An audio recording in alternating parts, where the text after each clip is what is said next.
सभी दर्शकों का फिर से हार्दिक अभिनंदन। आइए अब बात करते हैं कि इस तरीके को हम अपनी रोज़मर्रा की ज़िंदगी में किस तरह से अपनाएंगे। सबसे पहले तो जो हमने पहले बात करी थी कि आपको 21 दिन के लिए क्या दिनचर्या मेंटेन करनी है, उसमें अलग से ध्यान बनाया गया है और 21 दिन के बाद के लिए ध्यान की प्रक्रिया अलग है। तो जैसे कि अभी का एनवायरनमेंट है, तो हम तो ये सजेस्ट करेंगे कि आप रोज़ प्रार्थना भी करें, रोज़ व्यायाम भी करें, रोज़ प्राणायाम भी करें और साथ में ध्यान भी करें। तो आपके लिए एक ओवरऑल एनर्जी सिस्टम बन जाता है, जिससे आपकी physical body, energy body, mind सब कुछ एकदम रिफ्रेश रहता है और शांत और संतुलित रहता है। ये सारी चीज़ें एक दिन में नहीं आती, आपको धीरे धीरे इस पे काम करके अपने मन को संतुलित रखने की आदत डालनी होती है। 21 दिन के बाद की जो प्रक्रिया है और अभी जो आप 21 दिन तक प्रक्रिया करेंगे, इसमें बस इतना डिफरेंस है कि आपको थोड़ा ऑप्शन दिया गया है कि आप अपने हिसाब से एडजस्ट करके देखें कि आप क्या व्यायाम कर सकते हैं, आप प्राणायाम कर सकते हैं, समय दे सकते हैं। ध्यान करना कंपलसरी है, सुबह की प्रक्रिया करना कंपलसरी है, रात की प्रक्रिया करना कंपलसरी है। वो तो वैसे भी आप उठते बैठते 5 मिनट निकालें तो आराम से हो सकता है। और जो खाने पीने से पहले प्रार्थना के तरीके हैं, वो वैसे ही रहेंगे और वो बड़े सहज तरीके हैं, आप कभी भी अपना सकते हैं। तो 21 दिन की प्रक्रिया के बाद आप सुबह उठते ही बिल्कुल पहले की तरह क्षमा प्रार्थना पढ़ें और ईश्वर को धन्यवाद करें। साथ ही में अगर आपका कोई रिचुअल है कि आप हाथ में देवताओं का आवाहन करते हैं या अपनी कोई ऐसी चीज़ याद करते हैं जिसको आप प्रार्थना अर्पण करना चाहते हैं, आप ज़रूर उसको भी करें और साथ में अपने दिन की शुरुआत करें किसी एक अच्छी चीज़ को सोचकर। 21 बार नाड़ी शोधन प्राणायाम करना ज़रूर याद रखें। आजकल के एनवायरनमेंट में अगर आप उठने के बाद इमीडिएटली और सोने से पहले नाड़ी शोधन अच्छे लंबे टाइम तक कर सकते हैं। नॉर्मली हम बोलते हैं आप 7 से 21 बार करिए, पर अभी के एनवायरनमेंट के लिए हम बोलते हैं आप आराम से 3 मिनट से 5 मिनट तक करिए, उठने के एकदम बाद और सोने से एकदम पहले। देखिए, उठने के एकदम बाद करेंगे तो अगर नाक में कहीं ब्लॉकेज है, रात को ठंड लगी, हल्का सा कहीं नाक में कहीं म्यूकस जमने लगा, तो ऐसे करने से नाक खुल जाती है। और आप अर्ली स्टेजेस में ही अगर प्राणायाम करना शुरू कर देंगे, तो अगर जुकाम लगने भी वाला होगा, अगर कोई इन्फेक्शन होने भी वाला होगा, तो उसमें कमी हो जाएगी या वो एकदम ठीक हो जाएगा। तो आप सुबह उठते ही नाड़ी शोधन तो ज़रूर ही करें और साथ में प्रार्थना, जिसमें आप पूरे ब्रह्मांड से एक बार क्षमा मांगे कि अगर हमसे कोई नकारात्मक ऊर्जा उत्पन्न हुई या हम किसी नकारात्मक ऊर्जा के कारण हुए, तो हम उसके लिए क्षमा मांगते हैं। अपने आप से भी मांगते हैं, पूरे ब्रह्मांड से भी मांगते हैं। वैसे ही अगर किसी ने हमारे प्रति कुछ नकारात्मक ऊर्जा उत्पन्न करी, तो आप अपने आप को भी क्षमा करते हैं और पूरे ब्रह्मांड को भी क्षमा करते हैं। अपने आप को इसलिए कि आपने अपने आप लिए करी, अपने आप पे गुस्सा किया, अपने आप के लिए खराब लगा, तो आप अपने आप के लिए नकारात्मक ऊर्जा दे रहे हैं। तो आदत डालिए कि अपने आप से शुरू करिए, अपने आप से क्षमा मांगिए, अपने आप को क्षमा करिए, पूरे ब्रह्मांड से क्षमा मांगिए, पूरे ब्रह्मांड को क्षमा करिए। अब अगर आपको ये लगता है कि भाई हम माफ़ नहीं कर सकते, किसी ने बहुत खराब किया, उन्हें ऐसा नहीं करना चाहिए था, तो आप अपने लिए ये क्षमा प्रार्थना मांगिए।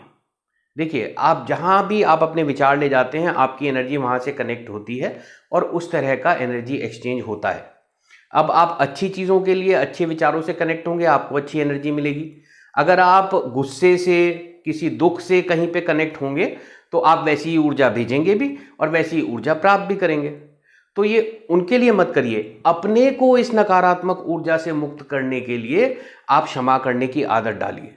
जब वो आपके मन में आके आपको परेशान नहीं करेंगे, तो आपकी ना तो नकारात्मक ऊर्जा उन पर जाएगी, ना उनकी आप पर आएगी। इसी के लिए ये क्षमा के तरीके बनाए गए हैं, जिससे सब अपनी अच्छी ऊर्जा में रहें, केवल पॉजिटिव ऊर्जा से कनेक्टेड रहें। साथ में धन्यवाद की आदत डालें। आगे जाकर आप वीडियोस में देखिएगा, एक डॉक्टर मासूरू इमोटो की रिसर्च है, जिसमें उन्होंने केवल भाव से पानी पर क्या फर्क पड़ता है, इसको उन्होंने फोटोग्राफी से चेक किया था। और इसमें जहाँ पर भी कृतज्ञता, क्षमा, प्रेम, एक साथ काम करना, ये सारी चीज़ें आती हैं, वहाँ पर ऊर्जा बहुत अच्छी हो जाती है। तो जब भी आप कृतज्ञता व्यक्त करते हैं, तो ऊर्जा अच्छी हो जाती है। ये सारी चीज़ें आप ऊर्जा नापने के तरीकों से भी चेक करेंगे तो वहाँ पर भी बहुत अच्छी ऊर्जा होती है। तो दिन की शुरुआत ही ऐसे करें और कोशिश करें कि दिन की शुरुआत आप जब तक सोती हुई स्थिति में हैं, आप मन में हर चीज़ के लिए कृतज्ञता भाव ही व्यक्त करें, वो फिर आपके जीवन में आदत पड़ जाती है। असल में ये जो आधी उठी आधी सोई हुई अर्ध सुप्त अवस्था होती है, इसमें आप जो चीज़ें मन में दोहराते हैं वो जल्दी आपके मन में बसती हैं। तो आप उसमें हर चीज़ को धन्यवाद करें। आप नीचे उतर रहे हैं, आप धरती को धन्यवाद करें, क्षमा मांगे धरती से कि हमने आप पे पाँव रखे। आप अपनी चप्पल को धन्यवाद करें, आप फ्लोर को धन्यवाद करें, कपड़ों को धन्यवाद करें, आप मुंह धोते हैं, आप पानी को धन्यवाद करें, नल को धन्यवाद करें, टूथब्रश करते हैं, टूथपेस्ट को धन्यवाद करें, अपने आप को धन्यवाद करें कि आप अपने को स्वच्छ रख रहे हैं। आप कहीं बाहर निकल रहे हैं, आप बालकनी में हैं तो आप नेचर को धन्यवाद करें, आप घूमने जा रहे हैं तो पार्क को धन्यवाद करें, आप किसी से मिल रहे हैं तो उनको धन्यवाद करें कि उन्होंने आपसे मिलकर, आपस में होता है कि आपने कुछ अच्छी बातें करी, आपका दिल खुश हो गया या आपको अच्छा लगा, उनका धन्यवाद करें। जो कुछ भी आपके आसपास है वो धन्यवाद करने की आदत डालिए और एक रूटीन बनाइए कि सुबह के 2 घंटे तो हम केवल धन्यवाद ही करेंगे। आप करके देखिए, आपको धीरे धीरे जीवन में ये आदत पड़ जाएगी। कई बार क्वेश्चन आता है कि हम लक्ष्मी जी को कैसे आमंत्रित करें। लक्ष्मी जी को धन्यवाद करने की आदत डालें, केवल आते हुए नहीं कि हमारे पास आइए। जब लक्ष्मी किसी चीज़ संसाधन के लिए कहीं आप लक्ष्मी का उपयोग करते हैं तो भी लक्ष्मी का धन्यवाद करिए कि आपकी वजह से हमारी तरफ से होता है ना कि ये प्रवाह किसी और की तरफ गया ऊर्जा का, जो कि फाइनेंशियल फ्लो है एनर्जी का, और इससे उनके लिए अच्छा हो सकता है या दूसरों का अच्छा हो सकता है। तो ये जो आदान प्रदान है इसमें आते हुए और जाते हुए दोनों टाइम आप धन्यवाद करिए। तो चलिए आगे बढ़ते हैं। जो हम बात कर रहे थे रोज अपना दिन शुरू करने की, तो पहले सुबह उठते ही कृतज्ञता, क्षमा प्रार्थना, साथ में नाड़ी शोधन प्राणायाम थोड़ा लंबा। उसके बाद एक कोई चीज़ डिसाइड करें जो आपको उस दिन करनी है और दिन की शुरुआत करें। अब खाना खाने से पहले या पानी पीने से पहले वहाँ पर सिचुएशन वही रहेगी कि आप अगर हाथ जोड़ सकते हैं तो बहुत अच्छा, आप नतमस्तक हो सकते हैं, बहुत अच्छा। नहीं तो केवल मन में भाव रखिए, नहीं तो केवल thank you, I love you या आभार और प्रेम इतना बोलकर, या अपनी भाषा में उसे ट्रांसलेट कर लीजिए, इतना बोलकर आप या तो खाना खाइए या पानी पीजिए। बस इतना करिए कि अगर आप पानी पी रहे हैं तो आपने बस जो सपोज ये बोतल है, आपने बोतल को पकड़ा, एक गहरी सांस ली, अपनी सांस को बिल्कुल शांत किया, इसको धन्यवाद बोला और शांत स्थिति में आते हुए मन को बिल्कुल शांत करते हुए आपने धन्यवाद बोलते हुए मन में ये भी बोला, हे ब्रह्मांड की ऊर्जा आपका धन्यवाद, आपसे मुझे उपचार की ऊर्जा प्राप्त होती है, धन्यवाद धन्यवाद धन्यवाद। इतना बोलते हुए उसके बाद आपने जो पानी पीना है या खाना है आपने वो प्रक्रिया करी। अगर पानी की बोतल है, ग्लास है, आप रख रहे हैं उसमें थोड़ा सा है, तो रखते हुए भी धन्यवाद बोल दीजिए। ये रखते हुए भी आप बोल दीजिए, हे ब्रह्मांड आपका धन्यवाद इस जल की ऊर्जा को बहुत अच्छी एनर्जी देने का, बहुत अच्छी ऊर्जा देने का, जिससे सबका उपचार हो रहा है।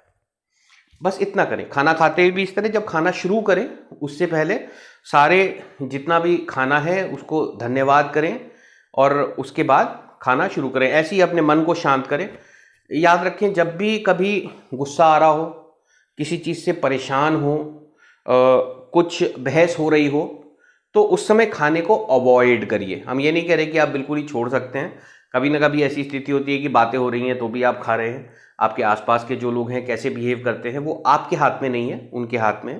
तो अगर ऐसी परिस्थिति है तो अवॉइड करिए कि आप अपनी तरफ से कुछ ऐसा कंट्रीब्यूट करिए कि उस समय कोई बहस की बात हो, कोई गुस्से की बात हो, कोई दुख की बात हो। क्योंकि आप ये जो खा पी रहे हैं, जो आपके हाथ में जब है या आपके सामने रखा है, जैसे ही आप ये ऊर्जा उत्पन्न करते हैं, ये चीज़ें भी वैसे ही प्रोग्राम होती हैं। और जब नकारात्मक ऊर्जा से आप उन चीज़ों को प्रोग्राम करेंगे, वो आपके ही शरीर में जाएंगी और आपकी ऊर्जा को वैसे ही प्रभावित करेंगी। हाँ, आप डेली सेल्फ हीलिंग करते हैं तो उससे वो ठीक भी हो जाएगा, लेकिन अगर आप इसे अवॉइड कर सकते हैं तो आपके अंदर केवल अच्छी ऊर्जा ही आएगी। तो आदत डालें कि खाना एकदम शांत भाव से, अगर गुस्से में है, दुख में है, परेशान है तो अवॉइड करिए। पहले 2-3 सांस ठंडी लीजिए। अपने सांस को फॉलो करिए, सांस को बढ़ा दीजिए, गहरा कर दीजिए, सांस को फॉलो करिए, सर से लेकर पांव तक चाहे एक बार रिलैक्स करिए अपने को, और उसके बाद आप अपने खाने को ग्रहण करिए। जो व्यायाम है थोड़े से बहुत ही छोटे से हैं, आप चाहें तो वो फॉलो करें, या अपना भी आप कोई रूटीन करते हैं जिससे आप अपनी स्ट्रेचिंग कर लेते हैं पूरी ऊपर से नीचे तक बॉडी की, आप वो करें।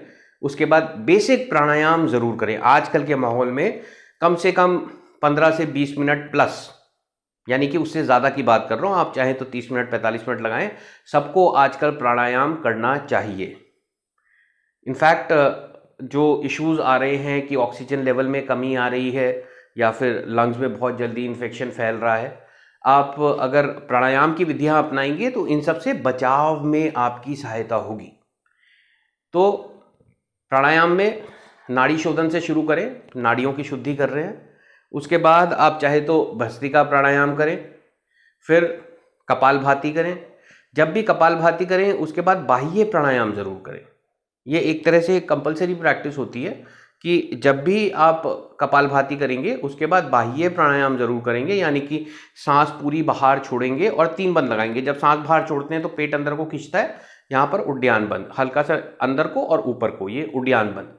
उसके बाद मूल बंद, यानी कि एनस एरिया को अंदर को खींचना, और ये जो ठोडी है इसको यहाँ पे टच करना। तो सांस बाहर छोड़ के बाह्य, यानी कि जो सांस बाहर छोड़ते हुए हम त्रिबंध को लगाते हैं।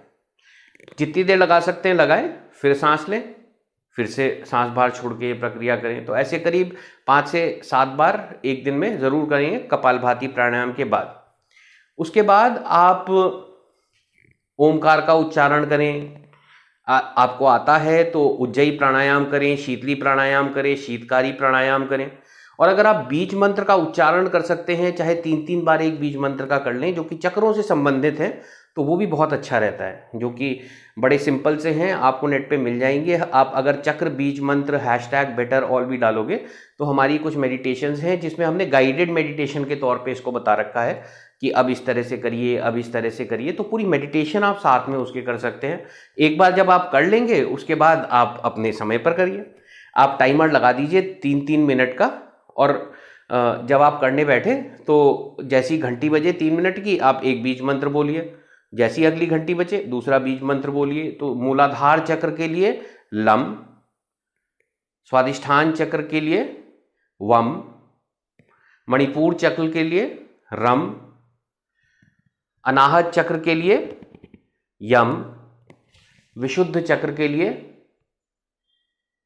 हम, आज्ञा चक्र के लिए ओम, और सहस्त्रार चक्र के लिए जो भी आप ध्वनियां सुनते हैं, जो भी वाइब्रेशन आपके अंदर आ रही हैं, जहां कनेक्शन बन रहा है, आप बस वो सुने।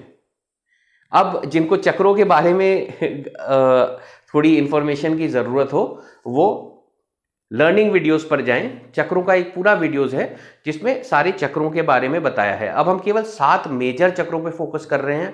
हाथ के चक्रों पे फोकस कर रहे हैं, घुटने के दोनों पांव के नीचे जो 2 चक्र हैं और एक चक्र दोनों पांव के नीचे, हम इन्हीं चक्रों पर फोकस कर रहे हैं।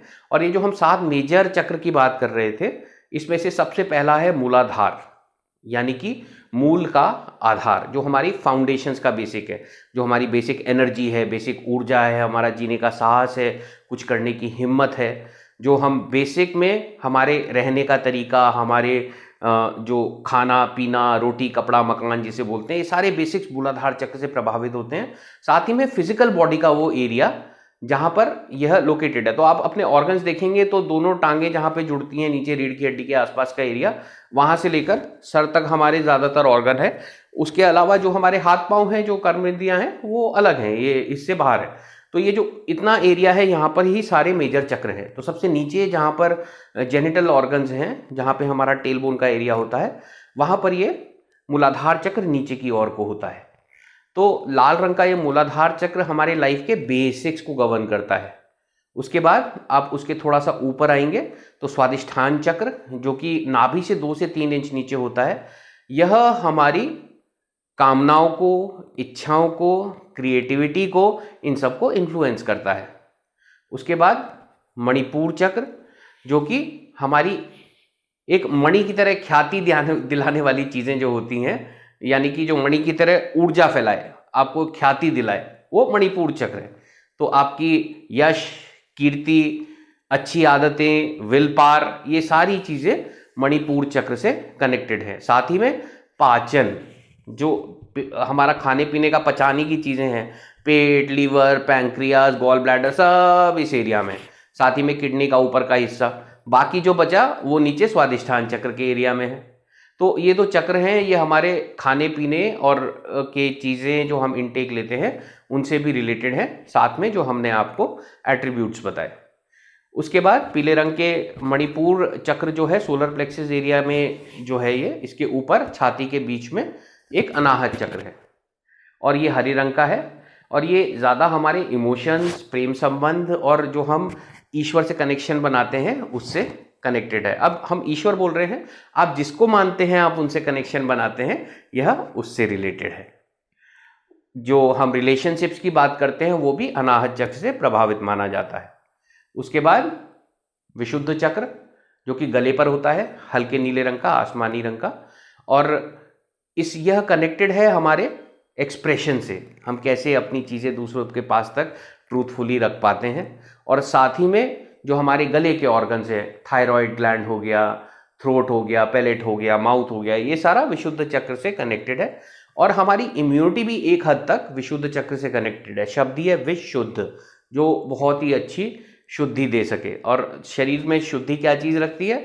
हमारी इम्यूनिटी। जब कुछ आता है तो वो चीज़ अपनी बॉडी अपने रिएक्शंस करती है और जो भी अशुद्धि है वो निकल जाती है। तो जो हमारा इम्यूनिटी सिस्टम है वो विशुद्ध चक्र से प्रभावित रहता है।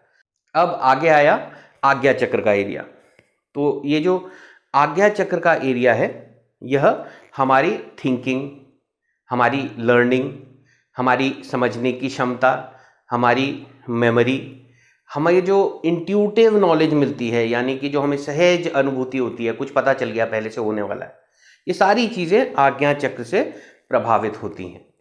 और एक तरह से ये बैलेंस है कि जो हमें सहज ज्ञान मिल रहा है और जो हम सोच से अपना कर्म कर रहे हैं, इस बैलेंस से हमारा जीवन चल रहा है। तो ये सारी चीज़ें आज्ञा चक्र से प्रभावित है। साथ ही में ब्रेन, आँखें, कान, पिट्यूटरी ग्लैंड, पीनियल ग्लैंड, ये सारे जितने ऑर्गन हैं, अब ये एरिया जो है एक्चुअली सहस्त्रार चक्र और आज्ञा चक्र दोनों से प्रभावित होता है, पर ज़्यादा इसका प्रभाव माना जाता है कि ब्रेन के ऑर्गन का एज सच, और इन सारे ऑर्गन्स जो आसपास हैं ये सारे आज्ञा चक्र से प्रभावित होते हैं। इसी के बिल्कुल ऊपर यहाँ पर सहस्त्रार चक्र है, जो ऊपर की तरफ को है हजार कमल के पत्तों की तरह। अब हजार कमल के पत्ते इसलिए कि आपके इतने कनेक्शन है। आपने सोचा घर पर अभी क्या हो रहा है, एक कनेक्शन बन गया। आपने सोचा काम पे क्या हो रहा है, एक और कनेक्शन बन गया। किसी और ने आपके बारे में सोचा, एक और कनेक्शन बन गया। आपकी पास्ट लाइफ में आप किसी से कनेक्टेड थे, जो जहाँ कहीं से सूक्ष्म लेवल पे वहाँ से आपके बारे में कोई विचार चल रहा है, तो आप वहाँ कनेक्ट हो गए। तो जितने जगह आपका मन जाता है उतनी जगह आप कनेक्टेड है। जितने लोग आपके बारे में सोच रहे हैं आप वहाँ कनेक्टेड है। जिस जगह के आसपास है उनकी एनर्जी से तो आप कनेक्टेड हैं ही। तो ऐसे हजार बहुत सारे कनेक्शन हमारे एनर्जी के सब जगह होते हैं, जिसे सहस्त्रार चक्र बोलते हैं। तो ये हमने चक्रों का छोटा सा वर्णन दिया ताकि इसको यूज़ करके आप आगे हीलिंग में यूज़ कर सके। कई बार जैसे किसी के इमोशंस में इशू है तो आप अनाहत चक्र पे हीलिंग कर दीजिए। किसी को थायराइड का इशू है, आप गले के विशुद्ध चक्र को अच्छी तरह हील कर दीजिए। किसी की सोच में आपको लगता है कि नकारात्मकता है, उनको हीलिंग की ज़रूरत है, तो आप उनके अनाहत चक्र पे, क्योंकि इमोशन से भी रिलेटेड है ये, अनाहत चक्र पे और आज्ञा चक्र पे आप उनको बोलिए कि आप इस पे फोकस करके आप बीज मंत्र का ध्यान दें और इन दोनों चक्रों को आप ज़्यादा चांट करें, तो आपको इसमें थोड़ा बदलाव मिलेगा। तो आप लोगों को इस तरह से गाइड भी कर सकते हैं। आगे जाके जब आप किसी और की हीलिंग करने लगे, पहले अपनी हीलिंग सीखिए अच्छे से, उसके बाद जब आप दूसरों को अगर हीलिंग देने लगे तो आप उनको गाइड करिए। देखिए, जब भी आगे जाके आप किसी की हीलिंग करें तो बिना उनकी सहमति के आप ना करें। मतलब ये ना सोचें कि हम इनका माइंड बदलने के लिए करेंगे। ये चीज़ें किसी को कॉन्कर करने के लिए, किसी का माइंड बदलने के लिए नहीं है। ये सहजता से सबको आभास दिलाने के लिए है कि आपके अंदर एक क्षमता है जिसका आप उपयोग कर सकते हैं अपने मन को शांत करने के लिए, संतुलित करने के लिए। तो हम यहाँ पे हमने नाम भी क्या दिया है, प्राण शक्ति आत्म उपचार, यानी कि आत्म तत्व से उपचार। जो आपके अंदर सेल्फ हीलिंग पावर्स हैं, हम उनको इन्वोक करके हम हीलिंग का प्रोसेस कर रहे हैं। तो फोकस यही रहेगा कि सब अपने अपने लिए करें। जहां इमरजेंसी की ज़रूरत है, हम आगे जाके ये भी बात करेंगे कि आप दूसरों की भी हीलिंग किस तरह से करें। अब ये जो आप डेली प्रक्रिया करेंगे, इसमें आपकी हीलिंग बड़े अच्छे से हो जाएगी। फिर भी आपको कभी लगता है कि आपको हीलिंग की ज़रूरत है, तो बड़े सिंपल से जो हमारे पुराने तरीके हैं, आप उन्हें इस्तेमाल करके अपनी हीलिंग कर सकते हैं। जब भी आप हीलिंग करें तो याद रखें कि इसको चरणों में डिवाइड कर दें, यानी कि आप इनको सेक्शंस में डिवाइड कर दें या स्टेप्स में डिवाइड कर दें। सबसे पहला स्टेप ये कि आप हमेशा ऑरा की क्लीनिंग करें। आप वीडियो देखें, लर्निंग वीडियो में एक पूरा सारे तरीकों का एक वीडियो है, लर्निंग वीडियो, जिसमें ऑरा की क्लीनिंग बता रखी है। सबसे सिंपल तरीका, जैसे हमने शक्तिपात में किया था, कि हाथ अपनी जब करें, हाथ ऐसे करके लाएं और चारों तरफ जहां भी आपको लगता है कि साइड में करना हो, तो इस तरह से आपको अपने पीछे की सफाई करनी है। हाथ ऐसे थोड़ा सा पीछे करिए और कामना करिए कि सारी नकारात्मक ऊर्जा और निकल रही है और धरती के गर्भ में समर्पित कर दें। धन्यवाद करें, अपने पूरे आभा मंडल की इस तरह सफाई करें। आपको ऐसे लगेगा कि हम क्या कर रहे हैं, लेकिन जब आप मन में ये रखते हैं कि मेरे पूरे आभा मंडल की सफाई हो, साथ में विजुअलाइज करिए, कल्पना करिए। विजुअलाइज का मतलब ये नहीं कि आपको जरूरी है दिखे, आप बस कल्पना करिए कि आपका एक आभा मंडल है चारों तरफ बहुत बड़ा। अगर आप एक रूम में खड़े हैं, उसकी छत से भी बहुत दूर जा रहा है, जमीन से भी बहुत नीचे जा रहा है, साइड में भी पूरा फैला हुआ है, और जब आपने हाथ इस तरह से किए तो पूरे ऊपर से नीचे तक अगर कोई उसमें नकारात्मक ऊर्जा थी, वो यहां पे आके जमा हो रही है और आपके आभा मंडल की सफाई हो रही है। फिर आप अपने चक्रों की भी शुद्धि की प्रक्रिया कर सकते हैं, जो कि ज्यादातर ऊपर से नीचे को करी जाती है। अगर आप किसी एक चक्र की करना चाहते हैं, जैसे दिल में आपको बेचैनी हो रही है, तो सबसे पहले अनाहत चक्र पे एंटी क्लॉकवाइज डायरेक्शन में आप घुमाइए और ब्रह्मांड को समर्पित कर दीजिए शुद्धि के लिए। ऐसे करके कई बार करिए और साथ में मन में शब्द बोलिए, शुद्धि शुद्धि शुद्धि, शुद्धि शुद्धि शुद्धि। और विजुअलाइज करिए कि यहाँ पे एक ग्रीन कलर की एनर्जी थी, उसके बीच में ग्रे ग्रे कुछ था, आपने ऐसे किया, वो बड़ी तेजी से आपके हाथ के पास आया, आपने ऐसे किया तो वो उड़ के ब्रह्मांड में शुद्ध करने शक्ति वाली शक्तियों के पास चले गया। धन्यवाद करिए शुद्ध करने वाली शक्तियों का, और फिर आगे की प्रक्रिया करिए। अब दूसरे चरण में हमेशा संतुलन करें। संतुलन के लिए बस हाथ जोड़ें और संतुलन संतुलन संतुलन की कामना करते हुए आप बस इतना ही करें, हे शक्ति प्रवाहित हो, संतुलन करो। और विजुअलाइज करें कि एक पिंक कलर की ऊर्जा, गुलाबी रंग की ऊर्जा आपके ऊपर आ रही है, बहुत ही प्रेमपूर्ण। अब संतुलन के साथ प्रेम भी जुड़ा होता है, तो आप इसे हार्मनी भी बोल सकते हैं, सामंजस्य भी बोल सकते हैं।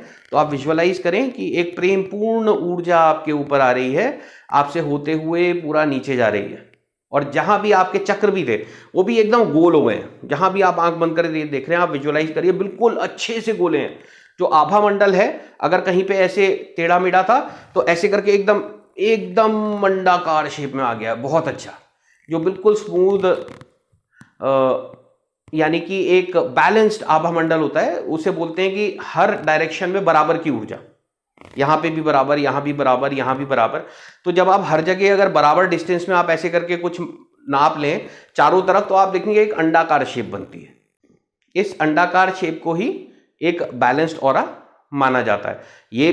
ये जरूरी नहीं है कि अंडाकार ही हो, दूसरी शेप्स भी होते हैं ऑरा के, वो भी ठीक हैं। आपके माइंड पे, बॉडी पे डिपेंड करता है कि किस तरह से आपके ऑरा का शेप है। सारे ही शेप ठीक हैं, पर एक बैलेंस को अंडाकार माना जाता है। तो बिल्कुल वैसे बैलेंस्ड आप विजुअलाइज करें। साथ में आप चाहे विजुअलाइज करें आंख बंद करके कि एक तराजू है, उस पर आपका नाम लिखा हुआ है, और उस तराजू का कांटा एकदम बीच में आ रखा है, कि ये रिप्रेजेंट कर रहा है कि आपकी ऊर्जा एकदम बैलेंस्ड है। या फिर एलईडी इंडिकेटर जैसे होते हैं कि लेफ्ट राइट में ऐसे बीच में एक सेंटर होता है, दोनों साइड एलईडी इंडिकेटर होते हैं। आप विजुअलाइज करिए कि ऐसे करके कुछ आया और बिल्कुल बीच वाला लाइट अप हो गया, कि एक इंडिकेट कर रहा है कि सब कुछ बैलेंस हो गया है। धन्यवाद करें ब्रह्मांड का, और अगली प्रक्रिया पे बढ़े। तो ये बैलेंस की प्रक्रिया है, जो 1.5-2 मिनट कम से कम लगाएं इसे करने में, अब प्रार्थना करने में, विजुअलाइज करने में, बैलेंस स्थिति विजुअलाइज करने में, और तब आगे की प्रक्रिया में बढ़े। तीसरी प्रक्रिया में हमेशा ऊर्जा वृद्धि की कामना करिए, शक्ति प्रवाहित हो, आप चाहे तो वर्ड यूज करिए चार्ज चार्ज चार्ज, जैसे कि सेल का चार्ज होता है, बैटरी का चार्ज होता है, वैसे ही चार्ज चार्ज चार्ज, यानी कि आप एनर्जी से चार्ज कर दो। और या फिर शक्ति वृद्धि शक्ति वृद्धि शक्ति वृद्धि, या शक्ति बढ़ाओ शक्ति बढ़ाओ शक्ति बढ़ाओ। साथ में विजुअलाइज करिए कि एक चमकदार रोशनी आई और यहां पर बस गई जहां भी आप हीलिंग करना चाहते हैं। तो इस तरह से आप देखिए कि पहले आपने नकारात्मक ऊर्जा शरीर से, आभामंडल से हटाते हुए विजुअलाइज किया, और जब आप ऐसा करते हैं तो आपको मन में भी बड़ी अच्छी फीलिंग होती है। उसके बाद आपने संतुलन किया, उसके बाद आपने ऊर्जा की कामना करी कि पूरे आभामंडल में और स्पेसिफिकली जहां पर हीलिंग की जरूरत है वहां पर ऊर्जा आकर बस गई, यानी कि शक्ति की वृद्धि हो गई। और ये कौन सी शक्ति है? उपचार करने वाली शक्ति।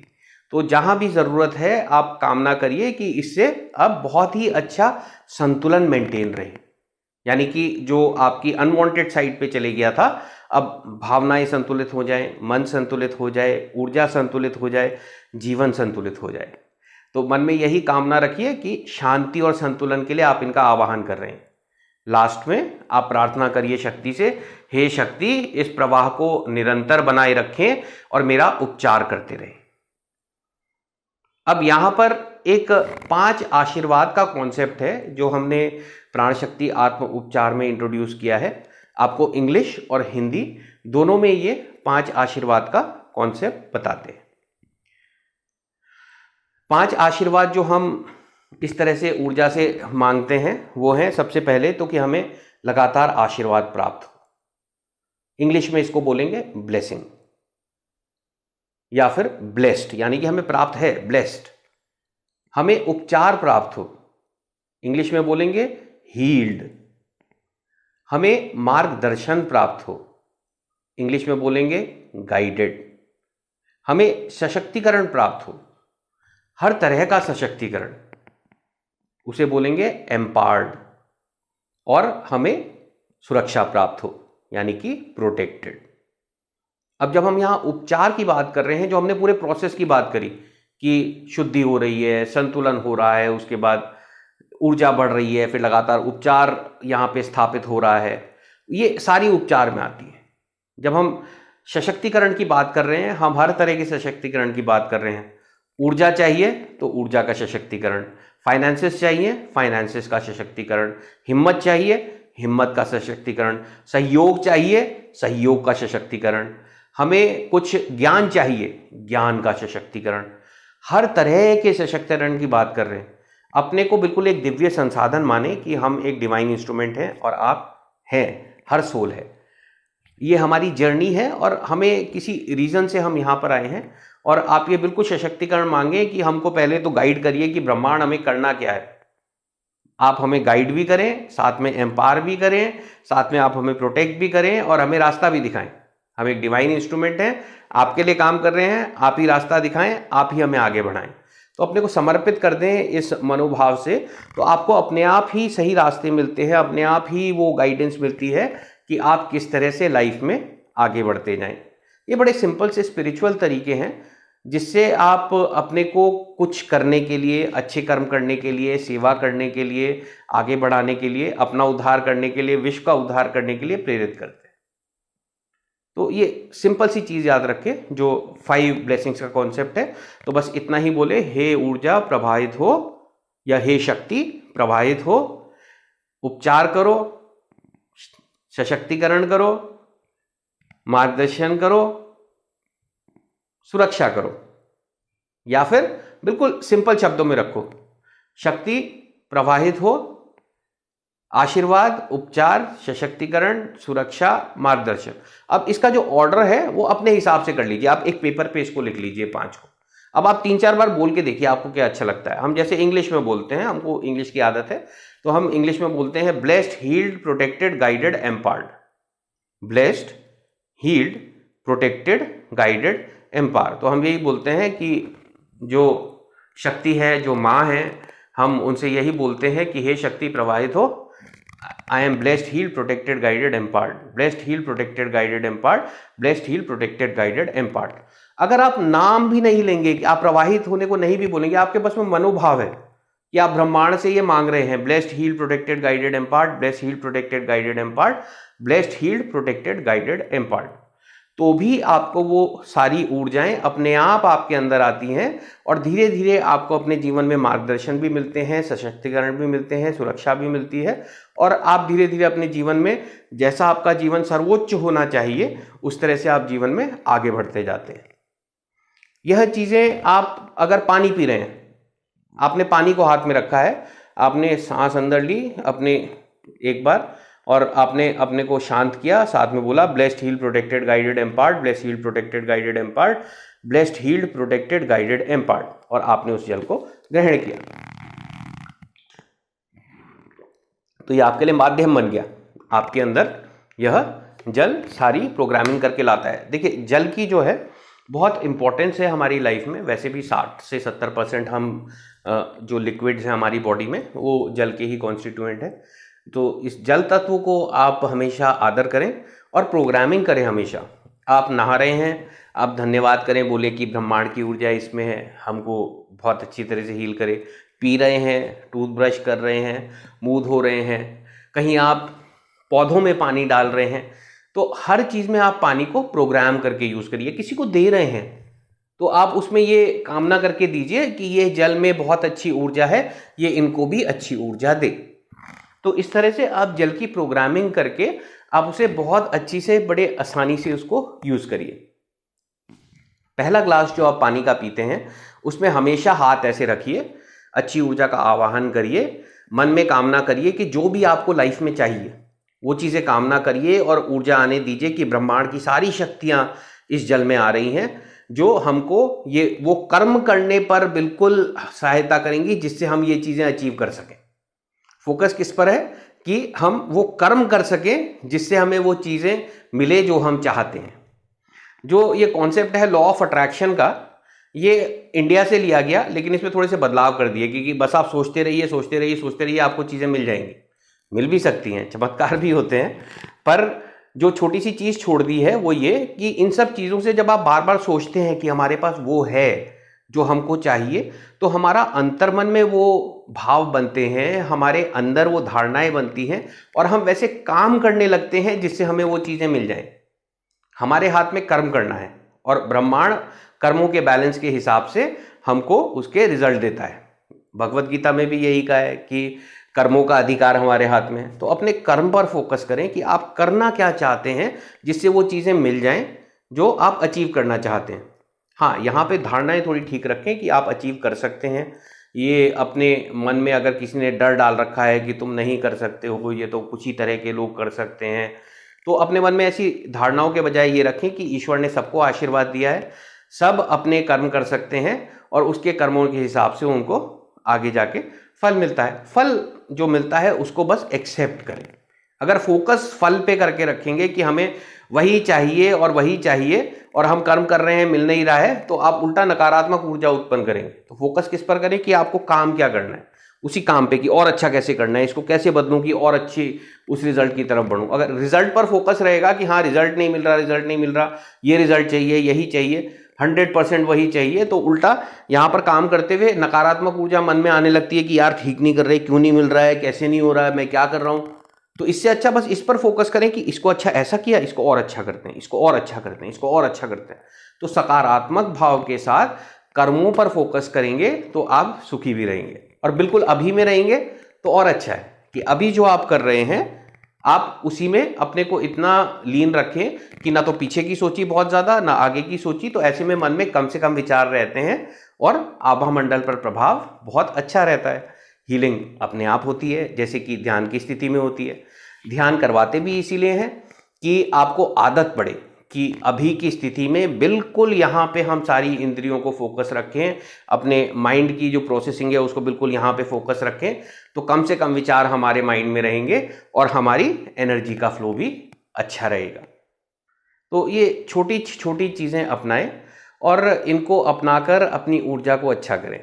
आप आगे जाके, अभी हमने इसमें कुछ क्रिस्टल के हीलिंग लैम्प के वीडियो अपलोड नहीं करे हैं, जो हम अभी अगले आने वाले हफ्तों में करेंगे।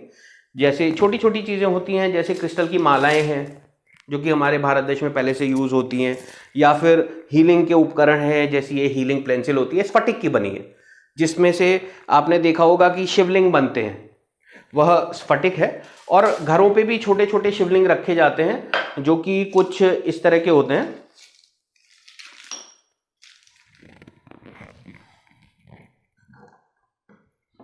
जैसे कि इसके ऊपर का ये गोल हिस्सा है, ये एक बॉल है। आपको दुकानों में, पूजा की दुकानों में छोटे छोटे स्फटिक के शिवलिंग मिल जाएंगे जो कि घर में रखे जाते हैं। ज़्यादातर ब्रास का एक जो शिवलिंग का स्टैंड जैसा होता है उसके ऊपर उसको रखते हैं और उसकी घर में पूजा करी जाती है। तो ये सारी चीज़ें जो है, यह एक दिव्य ऊर्जा है जिसको हम प्रोग्राम कर सकते हैं। अब जो क्रिस्टल्स हैं, इनको यूज़ करने से होता ये है कि इनसे ऊर्जा का बहाव अच्छा हो जाता है। यानी कि पहले तो जितना ऊर्जा थी, आभा मंडल था, बढ़ भी जाता है, और हम जब हीलिंग खत्म कर लेते हैं उसके बाद भी इनको हम प्रोग्राम करके, इनके प्रार्थना करके इनको रख दें तो आगे भी ऊर्जा बहुत अच्छी रहती है। तो इस तरह के छोटे छोटी चीज़ें जो हम आपको बता रहे थे, ये जो छोटे शिवलिंग के छोटे छोटे मिलते हैं पूजा की दुकान पर, या फिर सिंपल सी चीज़ें, बहुत बड़े बड़े उपकरण नहीं, ऐसे टम्बल स्टोन, ये स्फटिक के।